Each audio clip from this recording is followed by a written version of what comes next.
They're going through turn number 3 now, beginning to pick up the pace just a little bit. And the crowd waves in appreciation as the green flag comes out and the champion Spark Plug 500 resumes. Look at him fan out here again. 4 abreast racing down through here. Micky Gibbs, Jimmy Spencer, and Ricky Rudd. 1, 2, 3. Rudd comes out with the advantage into turn number 1, and Jimmy Spencer did exactly what he said he was going to do. He said that he would give Ricky Rudd room on the outside to make the pass, and he did indeed do that, and Rudd took advantage of it. Now they come out of the first corner down Long Pond straightaway, 3,055 feet of racetrack. And Earnhardt also beginning to head toward the front of the GM Goodrich Chevrolet. He's in 3rd position at the moment. He has the lap car of Micky Gibbs in front of him. Well, Earnhardt drove into that turn hard. He sure did. And some action behind him, too, as positions are being sorted out. Here comes Ernie Irvin on the outside. Here's Harry Gant to the inside of Rick Mast. Of course, the one car is a couple laps down with the problems that he's had. But, boy, look at him dicing around back in the field, Bob. Darrell Waltrip trying to find a groove. He's right behind Mark Martin. Now, we see Rick Wilson there in the left of the screen, just as the picture went off, that he was one of those that didn't make a pit stop, didn't have new tires. He was caught on the outside, and the train was going by on the inside.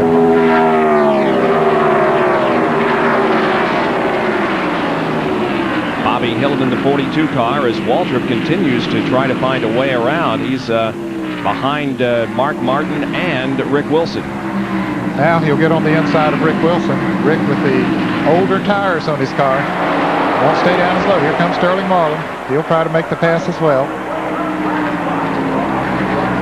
Mark Martin heads for the outside of the racetrack to pass Chad Little. Off turn number 3 they come. Ricky Rudd is the leader. Here's the battle for 2nd position as Dale Earnhardt is on the right of your screen and Jimmy Spencer on the left. Harry Gant is lurking back there in 4th position. Earnhardt goes to 2nd. Ooh, he got a little bit loose as he got into the turn, but it didn't take long to get it gathered back in. That was Dale Earnhardt was talking about. The back end got a little loose. Now Gant moving up on Jimmy Spencer. Ricky Rudd has really had an advantage here because while all these positions are being sorted out behind him, he separated himself from the rest of the field a little bit. As Earnhardt said when he and Ernie Irvin were racing earlier in the race, the other front runners got away from them. That can happen while cars are racing. If they run side by side just a half a lap on this racetrack, it lets everybody else get away from them. There's Rudd, and Earnhardt, Spencer, Gant. Yeah, making a move on the inside, trying to take over the 3rd position. It looks like he'll get him going into turn 1. Looks like he'll be easily able to go into 3rd spot. Harry in the Skull Bandit Oldsmobile goes to 3rd position. Jimmy Spencer is back to 4th, and then right behind Spencer is a good battle. 15 of Morgan Shepherd and the 4 of Ernie Irvin, and a car in the wall. That's Micky Gibbs. He has hit hard too. You can see and Richard Petty spins. Petty spins to the infield. I don't think he hit anything, but Micky Gibbs has made significant contact with the wall. The left rear of that car is damaged badly. The caution flag is out on the racetrack for the 6th time this afternoon. And there'll be a couple of, let's see if we can see what happened here. Sterling Marlin was right behind him going into the turn, and don't know if they touched or not. Anyway, Micky Gibbs spun around and looked backwards into the wall, and you can see the damage to his Team 3 Pontiac. Richard, it looks like probably trying to avoid it, and there was some wet dirt kicked up on the inside of the racetrack, and Richard turning left to dodge the car number 24 probably hit some of that dirt, and the back end just went around him. I don't think he hit anything. Don't think so either, and I think the car is running, so Richard may be okay. Micky Gibbs' car is damaged badly, though. Here it is from Lake Speed's Phillips 66 in-car camera. Well, we'll be watching Richard Petty here. Now, you can see the spin way up in front of. There are a lot of cars between Richard Petty and the car number 24. And the 66 hit him. That's what happened. Yep, sure did. Lake Speed just couldn't get slowed down quick enough, and he hit Petty and spun him out. Spun him sideways into the grass down in turn number 1, but Richard has the car running again, and he's going to be okay. Micky Gibbs, number 24, however, is damaged badly as he backed into the first turn wall with great force. And we hope that Micky Gibbs is okay. The safety crew on the scene of the accident out in turn number 1. We'll be back with more after this at Pocono.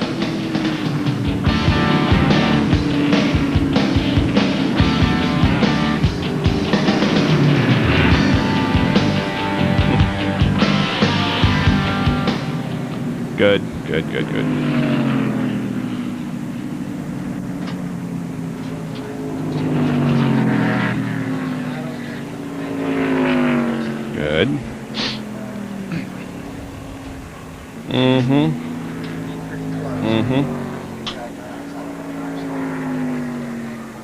But they're not coming in.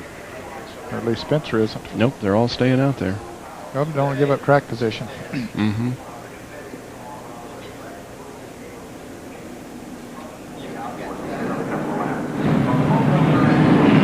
Neil, can you hear me okay? Okay, Spencer can't go 52 laps. I mean, he's got to wait until he's got within his window before he'll come in and pit. And that's what I was going to suggest, that he would be the first one. He and Rick Wilson would be the first ones in.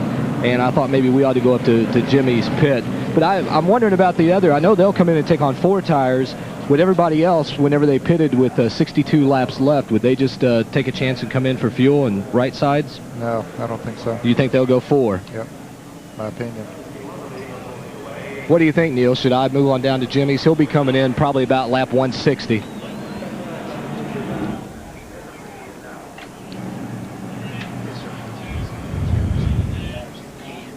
Back at Pocono International Raceway in the Champion Sparkplug 500 Winston Cup race, Richard Petty brings the STP Pontiac back into the pit area.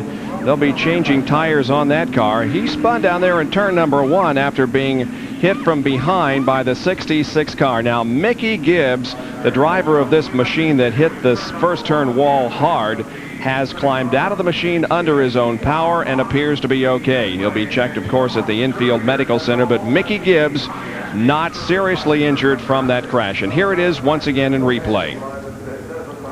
Okay, went into turn 1, might have been tapped by Sterling Marlin in the rear there, Bob, as he went into the turn, sent Mickey into a half spin, and he backed straight into the outside retaining wall, and then Richard Petty was tapped by Lake Speed going into the turn, and around he goes. And now from the Lake Speed Phillips 66 in-car camera, you will be able to see how he just barely hit Richard Petty in the back end, but it was enough to send Richard around. Doesn't take much when you're in a turn, and right there, he hit him just a little bit and sent him around. And more evidence of the improvements that have been made here at Pocono. A few years ago, that was boilerplate wall up there in turn number 1, and the way Micky Gibbs hit it, he would have either gone through it or knocked a hole in it. But now they have concrete up there in the turns, and all you do is simply bounce off of it. So we're glad to see that Micky Gibbs is okay. He's out of the car under his own power. 30 caution laps so far today, and the top 10 at this moment. The leader is Ricky Rudd. Running in second position is Dale Earnhardt. Harry Gant is in third, Morgan Shepherd fourth, and Jimmy Spencer fifth. 6 through 10, Irvin, Hillen, Martin, Waltrip, and Marlin.